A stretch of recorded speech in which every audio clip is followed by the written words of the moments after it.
بسم اللہ الرحمن الرحیم۔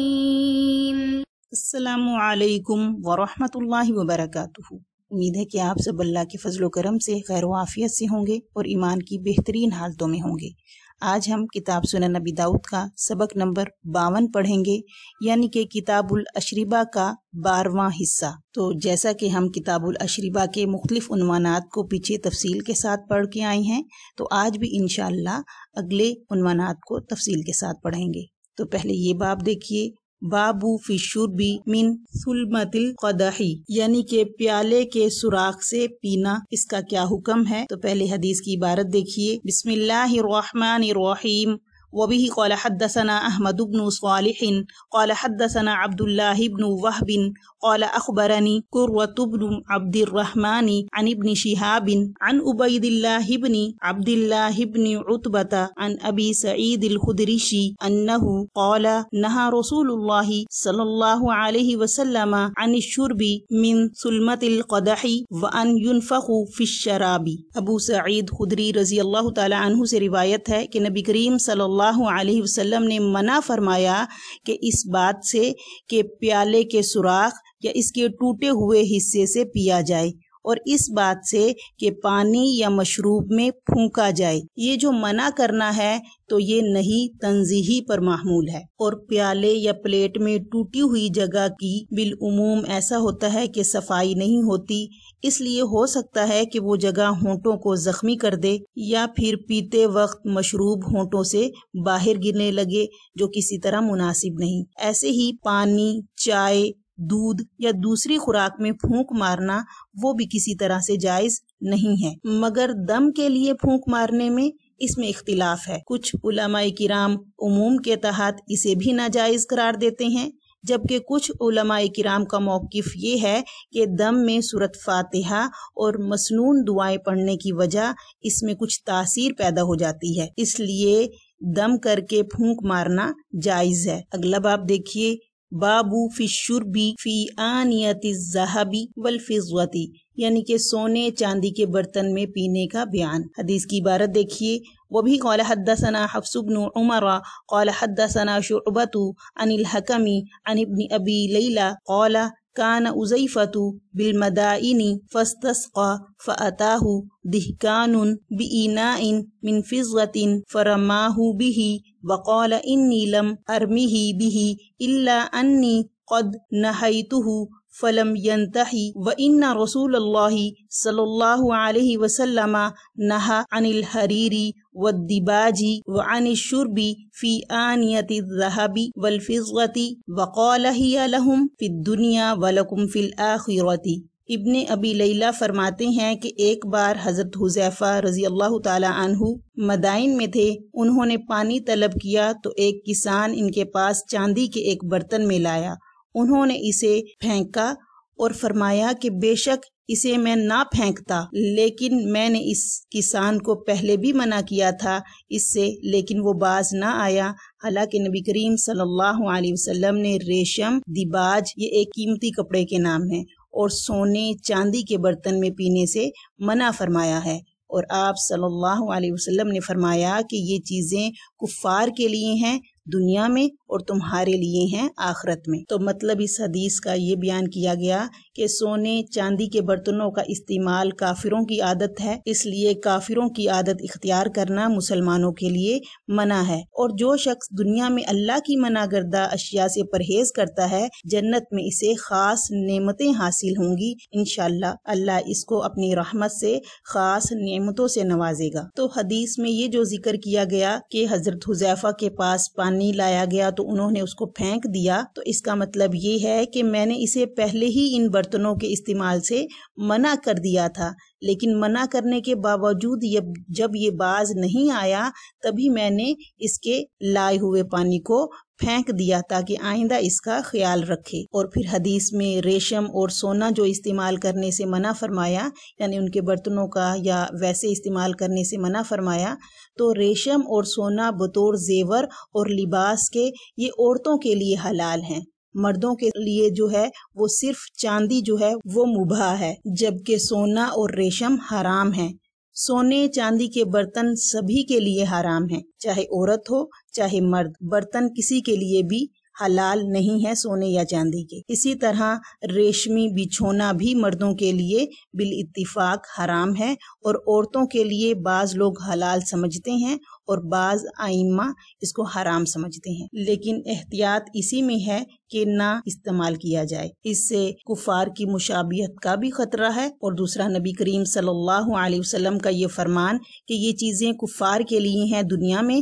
اور مومن کے لیے آخرت میں ہیں۔ اگلا باب دیکھیے، بابو فی القرع، یعنی کہ کسی برتن میں منہ ڈال کر پانی پینے کا کیا حکم ہے، یعنی ہاتھ اور برتن کے بغیر براہ راست حوض یا نہر سے منہ لگا کر پانی پینے کا حکم کیا ہے۔ تو پہلے حدیث کی عبارت دیکھیے، وبہ قال حدثنا عثمان بن ابی شیبۃ قال حدثنا یونس بن محمد قال حدثنی فلیح عن سعید بن الحارث عن جابر بن عبد اللہ رضی اللہ تعالی عنہ قال دخل النبی صلی اللہ علیہ وسلم ورجل من اصحابہ علی رجل من الانصار وهو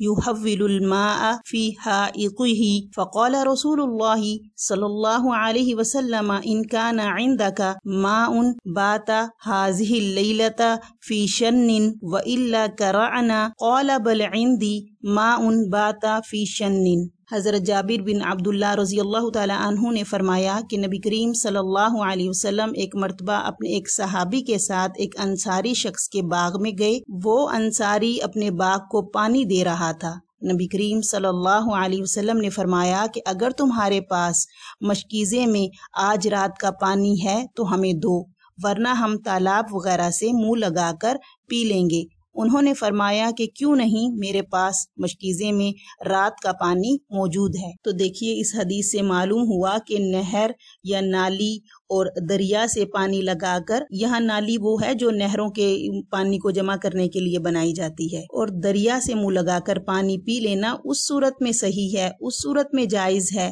جب کوئی برتن ساتھ میں نہ ہو، لیکن ہاتھ سے پینا بہتر ہے۔ اور اسی طرح بہتے پانی کو منہ لگا کر پی لینا جائز ہے، ہاں البتہ بہتر یہ ہے کہ ہاتھوں میں یا برتن میں لے کر پیا جائے۔ اسی طرح یہ بھی اس میں ذکر ہے کہ مہمان کو عمدہ چیز پیش کرنی چاہیے۔ اب رات کا رکھا ہوا پانی ٹھنڈا ہو جاتا ہے، گرمی کے موسم میں ٹھنڈا پانی زیادہ مرغوب ہوتا ہے، اور رات کا پانی پینا درست ہے بشرط یہ کہ احتیاط سے ڈھانپ کر رکھا گیا ہو یا مشکیزے وغیرہ میں محفوظ کر رکھا گیا ہو۔ اور حدیث میں یہ جو لفظ شنن کا استعمال ہوا، تو شن پرانی مشکیزے کو کہتے ہیں، کیونکہ پرانے مشکیزے میں پانی زیادہ ٹھنڈا ہوتا ہے۔ اور بعض روایات میں یہ ہے کہ جو نبی کریم صلی اللہ علیہ وسلم کا ذکر یہاں پر ہے کہ ان کے ساتھ ایک صحابی تھے، تو وہ صحابی حضرت ابوبکر صدیق رضی اللہ تعالی عنہ تھے۔ اور یہاں پر حدیث میں لفظ کرعنا کا استعمال ہوا، تو کرع کے متعدد معنی ہے۔ کرع انسان کی پنڈلی یا جانور کے اگلے پچھلے پاؤں کے اوپر گھٹنے تک کے حصے کو بھی کہتے ہیں۔ اور اسی طرح حافظ ابن حجر رحمہ اللہ فرماتے ہیں کہ اس کے معنی دونوں ہاتھوں سے پانی پینا مراد ہے، اور ابن تین نے اسے اہل لغت کے خلاف قرار دیا ہے، لیکن کرع کے اصل معنی کے حوالے سے یہ مفہوم غلط نہیں ہے۔ کرع الارض زمین کے کنارے کو بھی کہتے ہیں، جہاں گہرا ہونے کی وجہ سے بارش کا صاف پانی جمع ہو جاتا ہے۔ اور اسی طرح کرع پہاڑ یا پتھریلے میدانوں سے نکلنے والے پانی کو بھی کہا جاتا ہے۔ اسی طرح کرع القوم یا اقرع القوم کے معنی ہے کہ لوگوں کو بارش وغیرہ کا جمع شدہ پانی مل گیا جو انہوں نے استعمال کیا۔ اسی طرح لسان العرب میں کرع کا معنی جو یہاں پر لیا گیا ہے، اس سے مراد نبی کریم صلی اللہ علیہ وسلم نے انصاری سے فرمایا کہ اگر تمہارے پاس ایسا پانی موجود ہے جو رات بھر سے مشکیزے میں ہو تو لے آؤ، ورنہ ہم حوض سے جمع شدہ پانی پی لیں گے۔ اور اسی طرح کرع کے ایک معنی برتن یا ہاتھ استعمال کیے بغیر جانوروں کی طرح منہ سے پانی پینا بھی ہے۔ بہت سے مترجمین نے اس حدیث کا ترجمہ اسی طرح کیا ہے، اس لیے یہاں پر یہ معنی جو کیا گیا ہے اس کو غلط نہیں کہا جا سکتا، اور اس مفہوم کے اعتبار سے بوقت ضرورت اسی طرح پانی پینے کا جواز ثابت ہوتا ہے۔ اگلا باب دیکھیے، بابو فی الساقی متا یشربو، ساقی کہتے ہیں پلانے والے کو، یعنی جو شخص قوم کا پلانے والا ہو وہ کب پیے گا خود۔ حدیث کی عبارت دیکھیے، وبہ قال حدثنا مسلم بن ابراہیم قال حدثنا شعبۃ عن ابی المختار عن عبد اللہ بن ابی اوفا ان النبی صلی اللہ علیہ وسلم قال ساقی القوم آخرهم شربا۔ حضرت عبداللہ بن ابی اوفا رضی اللہ تعالی عنہ فرماتے ہیں کہ نبی کریم صلی اللہ علیہ وسلم نے فرمایا کہ قوم کو پانی یا مشروب پلانے والا سب سے آخر میں پیے۔ اگلی حدیث دیکھیے، وبه قال حدثنا القعنبی عبد اللہ بن مسلمة عن مالک عن ابن شہاب عن انس بن مالک رضی اللہ تعالی عنہ ان النبی صلی اللہ علیہ وسلم اوتی بلبن قد شیب بماء وعن یمینہ اعرابیش وعن یسارہ ابو بکر فشرب ثم اعطى الاعرابیش وقال الایمن فالایمن۔ انس بن مالک رضی اللہ تعالی عنہ سے روایت ہے کہ نبی کریم صلی اللہ علیہ وسلم کے پاس پانی ملا ہوا دودھ لایا گیا۔ آپ صلی اللہ علیہ وسلم کے دائیں طرف ایک دیہاتی بیٹھا تھا، جبکہ بائیں طرف حضرت ابو بکر صدیق رضی اللہ تعالی عنہ تشریف فرما تھے۔ آپ نے اس دودھ کو خود پیا، پھر دیہاتی کو دیا اور فرمایا کہ دائیں پھر دائیں، یعنی کچھ دینے دلانے کی ترتیب دائیں کے اعتبار سے ہوگی۔ تو دیکھیے، پہلی حدیث میں نبی کریم صلی اللہ علیہ وسلم نے فرمایا ساقی القومی آخرهم شربن، کہ پلانے والا سب سے آخر میں پیے۔ پہلے پینا ہرس لالچ کی علامت ہے، اور دوسری حدیث میں آ رہا ہے کہ آپ صلی اللہ علیہ وسلم نے پہلے خود پیا پھر دائیں جانب والے کو دیا۔ تو اس بات میں یہ بات سمجھائی جا رہی ہے کہ اوپر والا قاعدہ ساقی القومی آخرهم اس صورت میں ہے جبکہ کوئی شخص مشترک چیز یعنی ایک جیسی چیز کو اپنے ساتھیوں کے درمیان تقسیم کر رہا ہو، وہاں پر اس کو چاہیے کہ اپنے حصے کی چیز بعد میں لے، اور جہاں جو چیز خالص اپنا حق ہو یا اپنی ملکیت میں ہو یا خاص اس کو ہدیتاً دی گئی ہو تو اس کے لیے یہ نہیں ہے کہ وہ دوسرے کو اپنے اوپر مقدم کرے۔ اب اس بات سے حدیث جو دوسری حدیث اب ہم نے پڑھی ہے اس کی باب سے مناسبت جو ہے وہ ہو جائے گی۔ تو اس حدیث سے معلوم ہوا کہ ہر چیز کی ابتدا دائیں طرف سے مسنون اور مستحب ہے، اگرچہ بائیں طرف والے لوگ معاشرے کے معزز افراد ہی کیوں نہ ہوں۔ ہاں، اگر کسی نے پانی مانگا تو وہ سب سے پہلے اس کا مستحق ہے، لیکن وہ اپنے دائیں طرف والوں کو دے دے، جیسا کہ حدیث میں ذکر کیا گیا کہ مجلس میں دودھ پیش کیا گیا تو پھر وہ اوروں کی طرف بڑھائے تو دائیں والے کو دے اور پھر اسی طرح آگے پیش کیا جائے۔ اگلی حدیث کی عبارت دیکھیے،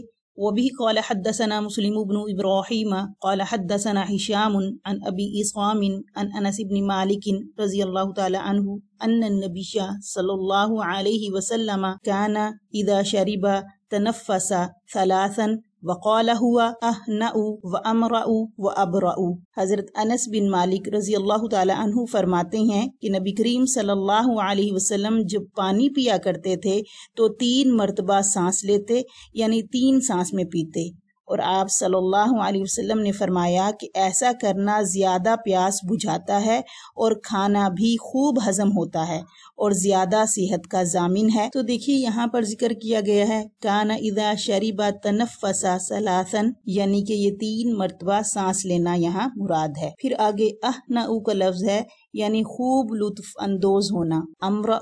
خوب خوشگوار ہے، ابرأ